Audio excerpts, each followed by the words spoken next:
In Your Smile by Jan Raphael Cariño. Prologue. His name is Richard.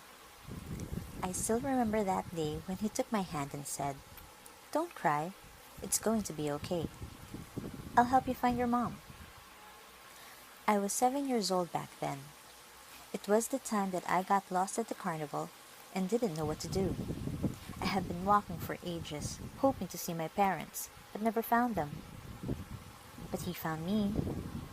I'll never forget the way he smiled at me, his amber eyes brightening the day and destroying every ounce of fear in my body. That's when I knew I was going to be safe. I remembered what my mom once told me. She said that I shouldn't talk to strangers, especially creepy ones. I never felt that way with him. I guess it's because he's just a kid like me, a little older, but still a kid.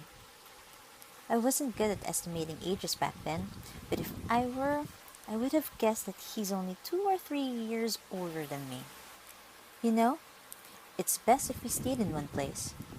It would be easier for them to find you and me. For a kid, he knew how to handle fear.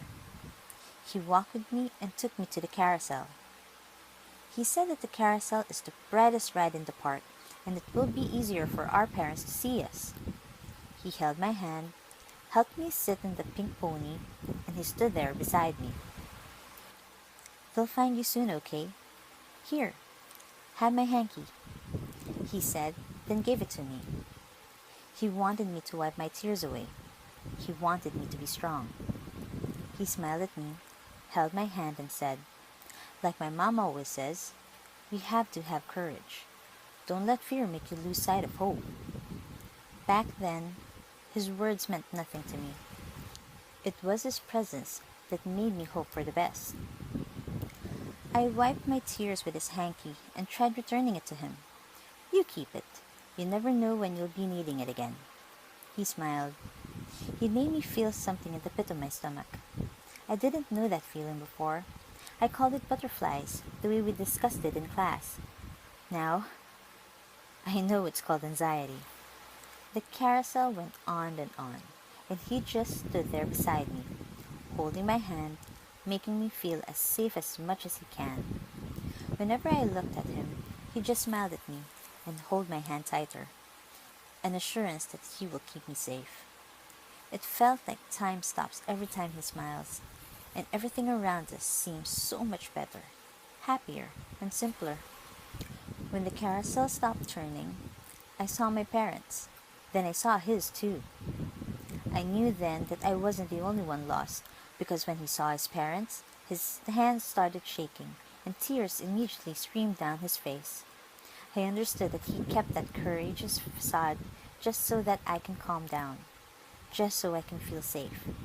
He helped me down and said, "Thank you." Then we both ran to our parents. I told mine what happened, and they thanked him and his parents for looking after me. While our parents said their pleasantries, he said to me, "We'll see each other again someday." And then he smiled again. From that moment on, I knew I would never get tired of his comforting smile. It was enough to get me through my entire life just thinking about it. We waved goodbye to each other, and that was it. We never even got to ask each other's names. When I got home, I remembered his handkerchief. I forgot to return it to him. I took it out of my pocket, and as I held it in my hands, I saw the name Richard embroidered on the edge. That's how I found out who he was, and this story is how fate kept bringing us back together.